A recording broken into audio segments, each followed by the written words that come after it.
दृष्टि ने गुस्से से कहा। आज काम पर पहुंचने पर दृष्टि पहली थी जिसे पता चला कि तिजोरी में से किंग ऑफ द वर्ल्ड गायब हो गया था। अपने सदमे के क्षण के बावजूद उसने तुरंत सारे सीसीटीवी कैमरों को देखने का तर्कसंगत निर्णय लिया।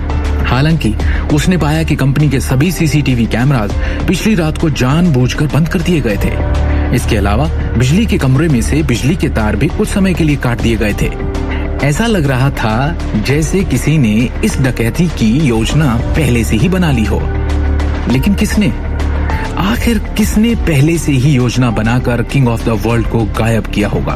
क्या इस चोरी के कारण अब दृष्टि का नाम मिट्टी में मिल जाएगा, या शिवम उसके नाम पर उछला कीचड़ साफ कर देगा? क्या शिवम पता लगा पाएगा कि ये चोरी किसने की? वैसे देखा जाए तो मूल रूप से इस मामले को संभालने के लिए थाने में रिपोर्ट की जानी चाहिए थी। ये कोई छोटा मोटा मामला नहीं था।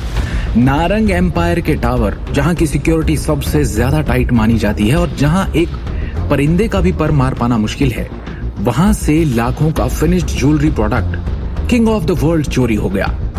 कंपनी के प्रबंधन के सदस्यों, विशेष रूप से तान्या नारंग और करण नारंग ने दृढ़ता से अनुरोध किया था कि निदेशक मंडल पुलिस को इसे संभालने के लिए बुलाए। हालांकि चेयरमैन विक्रम टोकस ने किसी को भी ऐसा करने से रोक दिया था।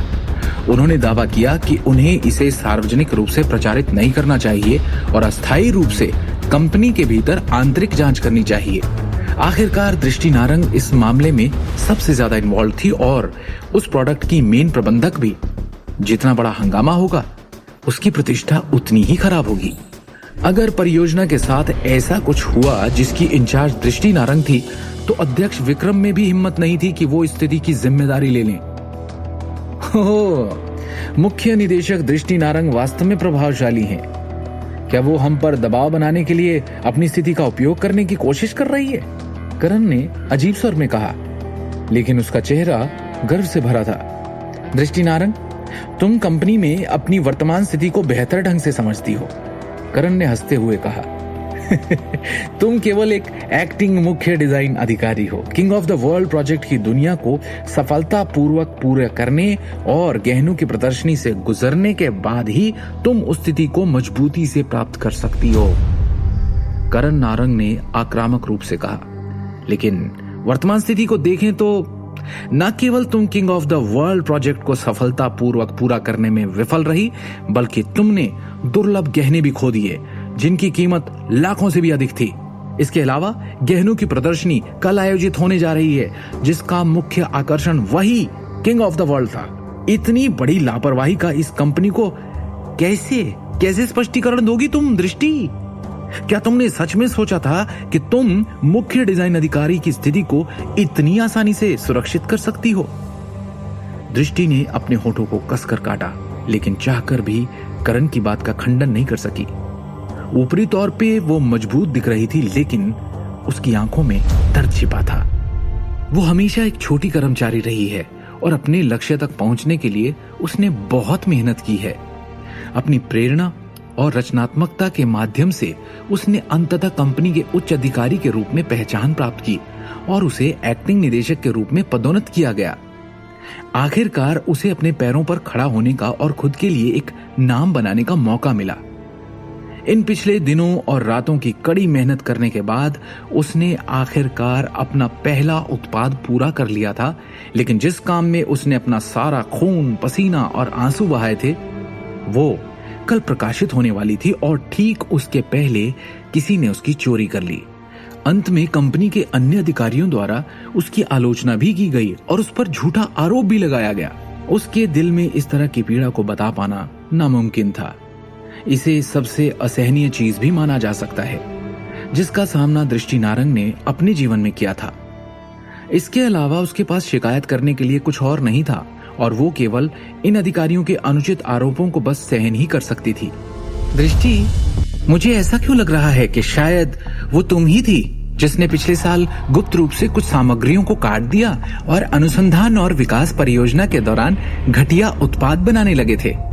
और तुम्हारा असली चेहरा तो अब सबके सामने है। सब देख सकते हैं कि कैसे तुम्हारा इस मामले में कोई भी किसी प्रकार की जिम्मेदारी लेने का इरादा नहीं रखता। मैं अब निश्चित ही ये मान सकती हूँ कि तुमने गहनों के तैयार उत्पाद को छिपाने की कोशिश की और उद्देश्यपूर्ण रूप से घोषणा की कि किसी और ने इसे चुरा लिया है।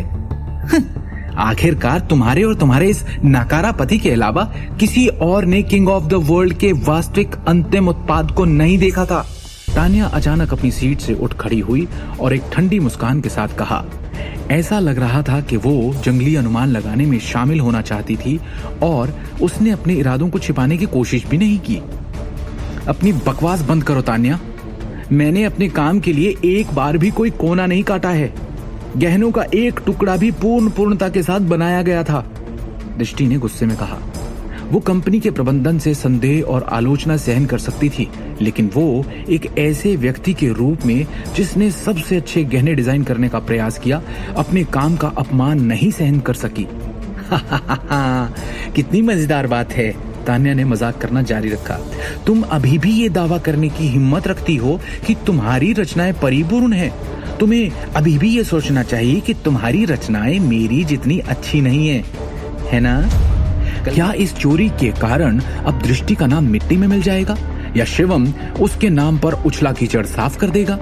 क्या शिवम पता लगा पाएगा कि ये चोरी किसने की और दृष्टि के सपने को वापस पूरा करने में उसकी मदद कर पाएगा, या दृष्टि का ये सपना हमेशा हमेशा के लिए टूट जाएगा? आगे की कहानी जानने के लिए देखिए अगला एपिसोड सिर्फ पॉकेट एफएम के यूट्यूब चैनल पर, और शिवम द हिडन वॉरियर के सारे एपिसोड्स को सुनने के लिए डिस्क्रिप्शन में दी लिंक से डाउनलोड करें पॉकेट एफएम ऐप।